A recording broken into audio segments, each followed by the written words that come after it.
A very good evening to everyone. Welcome to Global Online. And here we are back with our NTA UGC NET preparation for paper 1, that is June 2024 cycle. And in this session, we are going to do top 30 practice questions for the unit People Development and Environment. Before we start the session, a very important announcement from 8th of April 2024, that is Monday, we'll be having new batches which will be starting on the app also, that is Global Online app, as well as on YouTube channels also. So on the app, we'll be starting with the new unit that is we'll be starting with mathematical units, followed by data interpretation and logical unit. Whereas on YouTube, we'll be starting again with the theory sessions, that is from the unit teaching aptitude, where we'll be studying important topics which have a very important, weightage in the examination, all the important concepts with the latest cycle and understanding how this works out. So this preparation will go from 8th of April. How to join the batches, how to be, how to take the sessions on the app, I'll be explaining you at the end of this video. And in today's session, we are going to do almost 30 MCQs for people development and environment.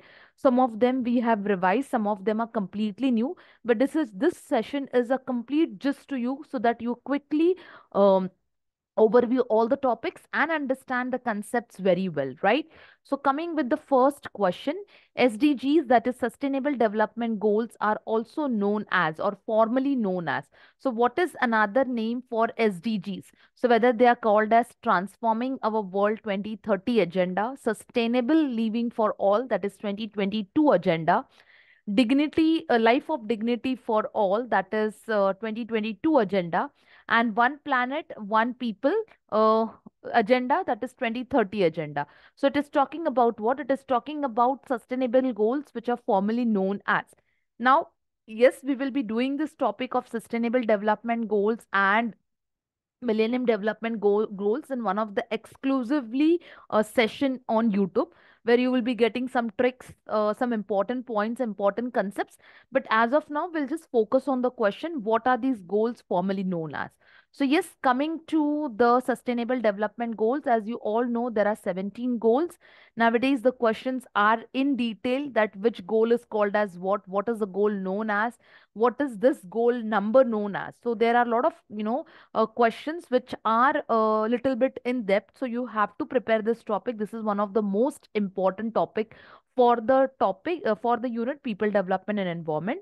And these goals were adopted after MDGs. So that is Millennium Development Goals.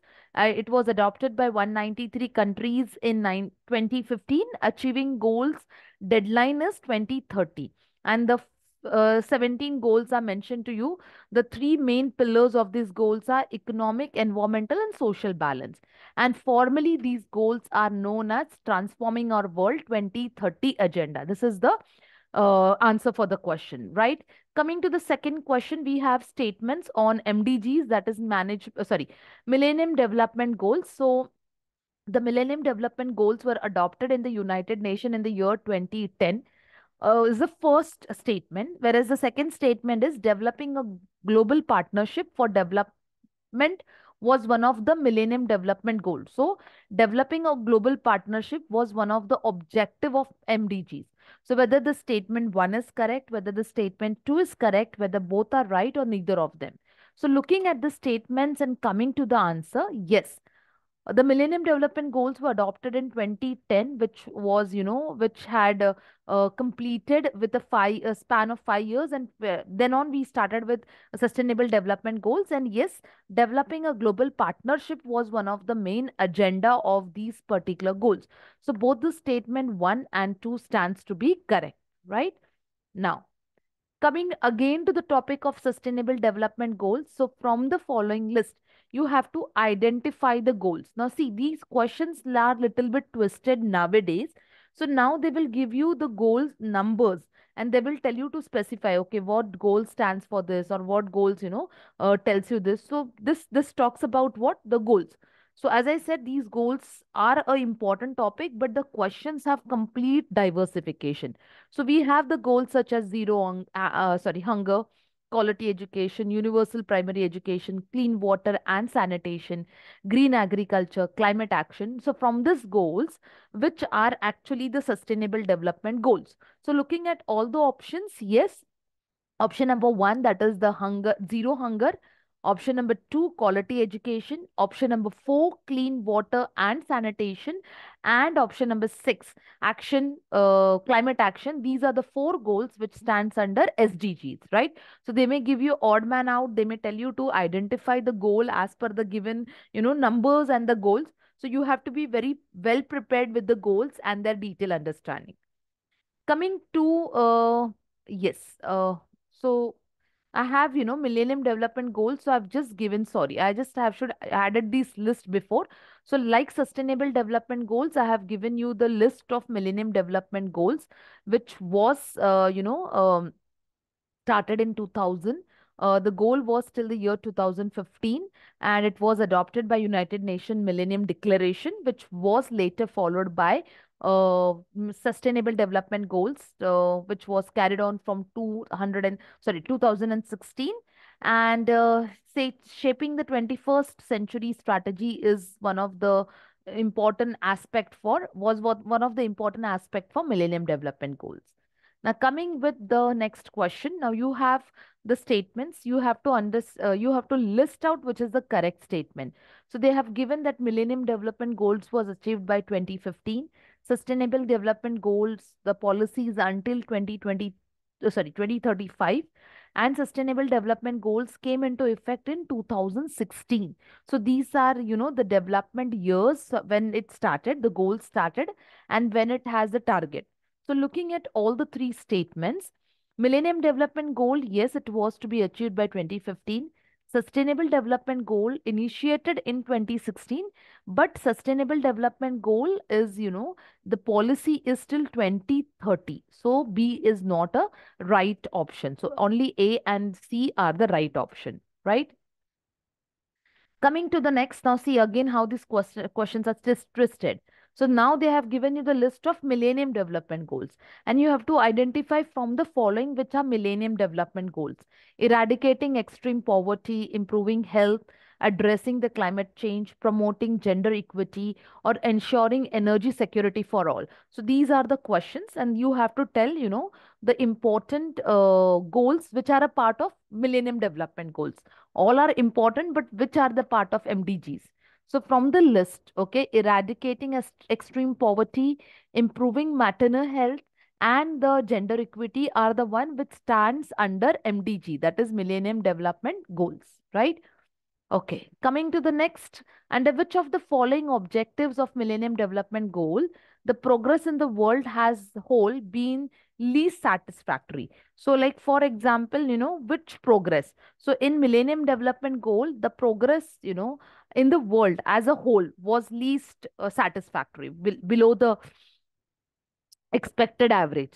So, halting by 2015 and beginning to reverse the speed of HIV or AIDS, eliminating gender disparity, reducing the proportion of population below the national poverty, and reducing half proportion of people who suffer from hunger.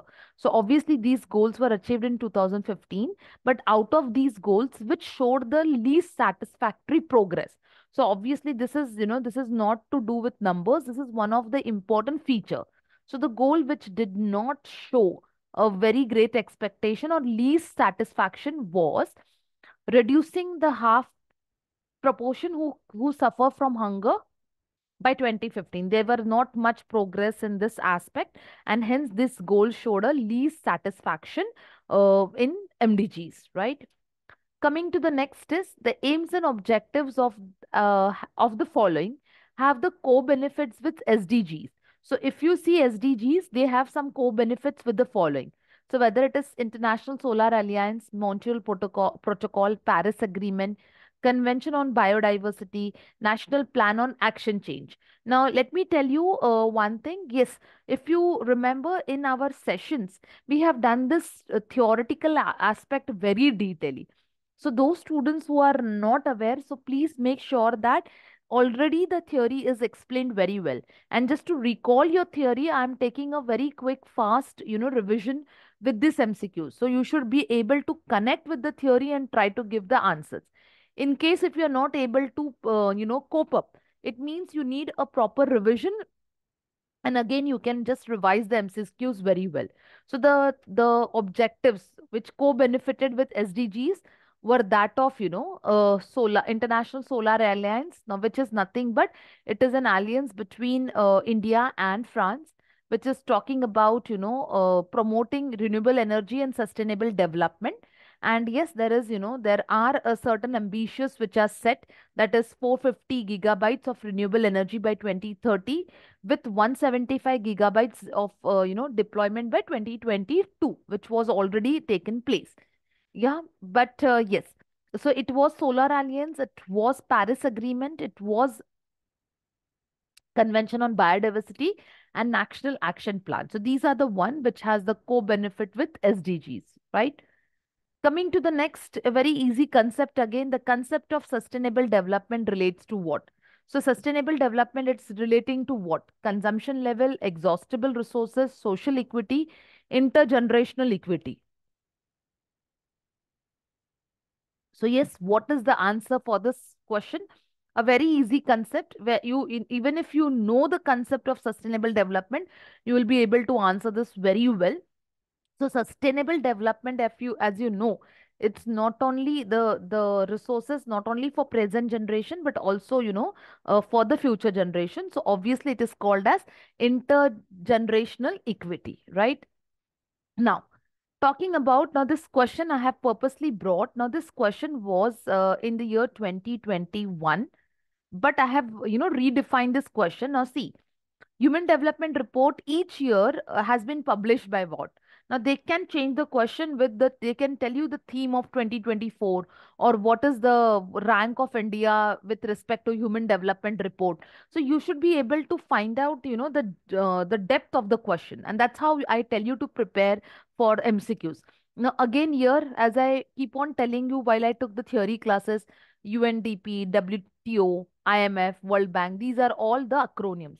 So they will tell you to, they will give you the acronyms only. You have to be ready with your answers. So Human Development Index, okay. First of all, it's nothing but, it's an annual Human Development Index, which is published by which is published by, sorry, United Nations Program, Development Program, that is UNDP, right? And this report talks about the attention and debate with respect to the stakeholders and policymakers, where they initiate about public awareness, they raise the awareness among the people about human development, and which, talks about promoting the mobilization with respect to the society. So now in 2034 report, the theme was breaking the gridlock, that is reimagining the corporation in the polarized world. This was a theme, and India's rank first was 131, but it now came to 134 on Global Development Index. Who is the first country who has been numbered as the one? Is the Switzerland. Okay, Switzerland, and it has four pillars: equity, sustainability, productivity, and empowerment. And all these four pillars are, compiled, and then the rank of the country is decided. So here, important question, who publishes? That is UNDP. And see, this is what, this was, as I said, it was asked in 2021 also, when this rank was 131, but now, and Norway has topped the index, but now please forget this, because I have just brought it just for your reference, right? Now you should remember it very well, the title, that is the theme, rank of India, and which is has, topped the rank, that is the country of Switzerland, right? Okay, coming to the next, which type of natural hazards can cause maximum damage? Hydrological, hydrometeorological, geological, or geothermic, chemical? So yes, there are, these hazards like hydrometeorological hazards, which are extreme in the form of floods, droughts, hurricanes, tornadoes, landslides, or mudslides. The hazards can also be in the form of, known as typhoons, thunderstorms, hailstorms, blizzards, okay, that is snowstorm, the coastal surges, flood. These are all the types of hazard, but one which is more, causing damage to the property and life, that is hydrometeorological hazards. So this is the one which has a lot of impact on the property and human life. Coming to the next question, assertion and reasoning. Assertion: in the world as a whole, environment has degraded during past decades. Population has been growing. So this is, this is the statement and this is the reason. Are they one and are they, correct? Are they same or with an exact reason? So yes, A is correct. B is also correct. That sorry, reason is also correct, but this is not a correct explanation. Degradation has happened because of lot of reasons. Only population is not a answer for it. So the explanation is not correct, but individually both the statements are correct, right? Coming to the next is international agreements, convention, protocols. They are legally binding on what? This is the repeated question. I just wanted to see whether you people can recall or not. Convention on Biological Diversity, Quito Protocol, Montreal, or Paris Agreement. So you have to tell that which is the, the one which has, a legal binding. So from the given options, obviously the Convention on Biological Diversity, which I have explained in the theory part, the same thing I have, mentioned it over here. It talks about, sustainability. It talks about fair and equitable benefits which have been shared. So yes, Convention on Biological Diversity and Montreal Protocol, which takes care of ozone layer. So these are the one which talks about legally binding on the member countries. I've explained you the difference between treaty, protocol, conference, and convention very well, right? Now, which of the following is known as the United Nations Conference on Sustainable Development? So they have given you the conferences which is called as UNCSD. So the one which is known as UNCSD is nothing but Rio 20 Conference 2012. So we have done Rio 10 year plus 10, Rio plus 20 also, and Earth Summit also. So these are the one which is known as United Nations Conference on Sustainable Development, right? Now, what is the objective of United Nations Framework Convention on Climate Change? So to stabilize the greenhouse gas, to limit it, to lay down the enforcement, or to prepare guidelines. So when you look at Framework Convention on Climate Change, obviously the main objective is to stabilize the greenhouse concentration in the atmosphere. Okay, this is this for which we have also studied Keto Protocol also very well. So stabilizing the greenhouse gases is one of the important agenda. Now, as per the provisions of Paris Agreement, intended nationally determined contributions are reviewed after how many years? We have done this with the theory, whether it is 3, 5, 10, or 15. So yes, the intended nationally determined contributions are reviewed after every 5 years. Based on this topic, there is one more question ahead. So every 5 years, these are, these are reviewed, right? So we have seen here every 5 years, intended nationally determined contributions are reviewed. Now, under Quito Protocol, the first commitment period was from what time to what time? So Quito Protocol has two commitment period, right? So they are asking you the first commitment period, 97 to 5, 2000 to 12, 8 to 12, or 5 to 15. So talking about the first commitment period of Quito Protocol, it is 8 to 12.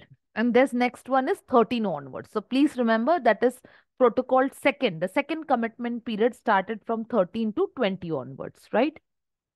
Okay. Formulation of a long-term emission development strategy of each country was suggested by which agreement or a protocol, whether Paris, Montreal, International Solar Alliance, or Quito Protocol. You're talking about a long-term emission development strategy. With emission, just now we studied, in fact, I gave you a hint 2 minutes back also. So it is basically the Paris Agreement, which has a long-term, emission development strategy, right? Now, again, under Quito Protocol, we have greenhouse gases. These greenhouse gases are listed when we studied the first and second commitment period. So now you have to identify that which of the following are adopted. So they have given us 6 in the list. So whether out of the 6, how many are adopted? So if you look at if you remember the topic we have done, so from the following list, all the one are adopted under greenhouse gases. That is carbon dioxide, methane, nitrous oxide, hydrofluorocarbons, fluorofluorocarbons, and sulfur hexafluoride, right? So all of them are what? They are listed. Now, match the following. You have protocols and you have their description.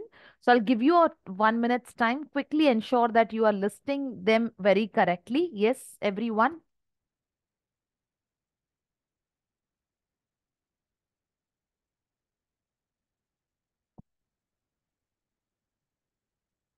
Yes, I know it is. I have given you very little time, but we have doing this since last so many days. So you should know this very well on the tip of the tongue. So Montreal Protocol, it talks about phasing ozone, right? Paris Agreement intended nationally determined contributions. Climate change talks about water management. And Quito Protocol talks about emission trading, greenhouse emission trading, right? So the right option will be option number 4. Coming to next, yes, apart from Quito Protocol and Montreal, we studied Nagoya Protocol. It's what related to climate change, ozone, or hazardous waste or biodiversity. So looking at all the options, we have already studied that Nagoya Protocol is basically related to biodiversity, right? Coming to, yes, the next topic, environmental impact assessment. It's basically what? So when I say that it is about environmental impact, it talks about physical characteristics, biophysical characteristics, social characteristics, or all about. So environment. So we are considering everything. So this question also, it's very detailed. If you review this question, you will definitely get the answer immediately. So when we talk about impact of environment, it is on all, not only physical, biophysical, as well as socio-economic. So the right answer is all the above. Coming to, yes, so coming to impact, it's nothing but a process of evaluating the environment. And for this, we take into consideration every possible aspect where we evaluate, where we identify, evaluate, and report, the effects with respect to what measurement or, the potential way to handle the issue. Now, CNG stands for another easy question. What is the full form of CNG? Compressed natural gasoline, compressed natural gas, compressed nitrogen gas, or calibrated natural gas. So from the list below, the one which is called as CNG is called as compressed natural gas, right? Now, it is, yes, it is much operated with the vehicles, especially, internal combustion engines, which is where we have a fuel for, many vehicles in the form of buses, trucks, okay, even four-wheelers. And these gases fuel is a mixture of hydrocarbon, mainly the methane. Coming to next, in photovoltaic system, that is PV system, the following is arranged from smallest to largest unit. So in photovoltaic system, okay, what is the arrangement from where it starts? Okay, so if you see, now this question may be a little bit new for you. So we see it starts with a cell, moving ahead to a module, followed by an array, and then we have an array field. So what is the system, developed? So its system is developed with the help of solar cell, with the help of module, with the help of array, as well as with the help of array field, right? Now, so what is this photovoltaic system? It's nothing but PE system or a solar system which employs solar modules, which is comprising of solar cells which generate electrical power, right? Now, in urban area, in a polluted urban area, which of the following has the highest concentration in photochemical smoke, whether it is ozone, pan, hydrocarbons, or carbon dioxide? So, with if you see the list, okay, in the polluted urban area from the following, which is highest in concentration. So, if you see at the answer, that is okay. Sorry. So I'll just, I'll just get back to this, get this answer. First, let's understand what is this. You have the answer here itself, but let me first explain you. So in polluted urban areas, that is carbon monoxide, okay, is the one which is highest concentration. Now, what is this photochemical smoke? It's nothing but, it's also called as LA smoke, Los Angeles smoke. It's a set of chemical reaction with the sunlight where the sun plays a role in the chemical reaction, creating a photochemical reaction, and smog is formed in the way it's known as photochemical smog. So the question was basically which is the following highest concentration in ppb? None other than carbon monoxide is the one which has the highest concentration? So answer is sorry, it was, highlighted here instead of in the question, right? Coming to next, yes, which of the following are, yes, now see, here they have, out of the seven, they have listed another set of goals, and you have to tell which comes under MDGs. So if you look at them all, so obviously, option number A, eradicating poverty, improving the mental health, and promoting gender equality is the one which is talking about what? The MDGs. They are the part of MDGs.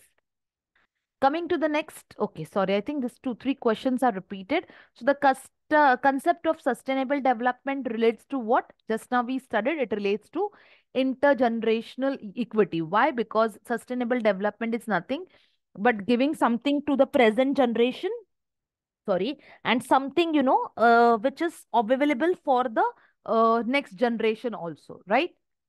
Now, who is in charge of National Action Plan on Climate Change? So when we talk about, many of the students were wrong with this question when it came as a previous year question in one of the cycle. So this was there in the theory, but many a times it has not been, it's overlooked by the students. So the one who is in charge for the plan on action plan on climate change, either it is Ministry of Environment, Earth Science, Prime Minister Council, all above. So from the given list, Prime Minister Council on Climate Change is in charge, for National Action Plan on Climate Change. Next we have is how many states are covered under National Mission for Sustainability of Himalayan Ecosystem. So this is a part of nothing but national action. There are 8 action plans, right? Just now we studied about national action plans. No, totally 8 are there in number. So out of 8, you will be having, detailed questions. So one of them is Himalayan ecosystem. So how many states are covered? Whether it is 12, 15, 18, 22, any number. So exact states are 12 states which are listed over here. Okay, that is, these are the 12 states which are covered as a form of your Himalayan ecosystem, right? Then next we have is a local variation in climate. So if you have a very, local variation in the climate, it is called as what? Niche, microclimate, habitat, or microhabitat. So if you look at the terminology, so something which has a local variation is called as microclimate. Okay, so niche is nothing but a specific area where, organisms live. Habitat is a natural environment. Microclimate talks about, a slight difference. And microhabitat is a smaller version of habitat. Okay, a natural environment, but here it differs with the surrounding. Coming to the last question, we have Bharat stage norms. Since few cycles I have not seen this question, but can be a part of it again. So Bharat stage, they are nothing but the standard emission. They are the emission standards which is regulated by Government of India with respect to air pollutions, and these standards and timelines are set by the Central Pollution Board under the Ministry of Environment, Forest and Climate Change. These are the two statements they have given. You have to identify the correct statement. What exactly its BS, that is Bharat Stage Norm, stands for. So obviously, it is the correct one is yes, it is standard emission which has to deal with the pollutants, and it is been controlled by the pollution board in inclusion with forest and climate change, right? So yes, we have done a very rapid 30 questions. Many, see, all the topics I have explained you in the theory classes. So it's something was not except one or two topics, nothing was new. It was just to check whether you are on track or not. And if not, don't worry. We are coming up with the new sessions. There, every topic will be, taken care of so that your this unit also gets, a perfect hold, right? So yes, those students who are new on the channel, please understand, in order to join Global Online app, download the app with the help of Google Play Store with your registered mobile number, register it, select the course. If you have any query, we have given our WhatsApp numbers. You can just get in touch with us. Try to understand what exactly this app is. It has all in one place under one umbrella. Everything is available with reference to demo sessions, also weekly test, mock test, and this will really help you to crack your examination in your June 2024 cycle. And that's all we have for the day. See you in the next class. And from Monday onwards, be ready for the new sessions, new revision, and new topic and new, concepts. Thank you, everyone.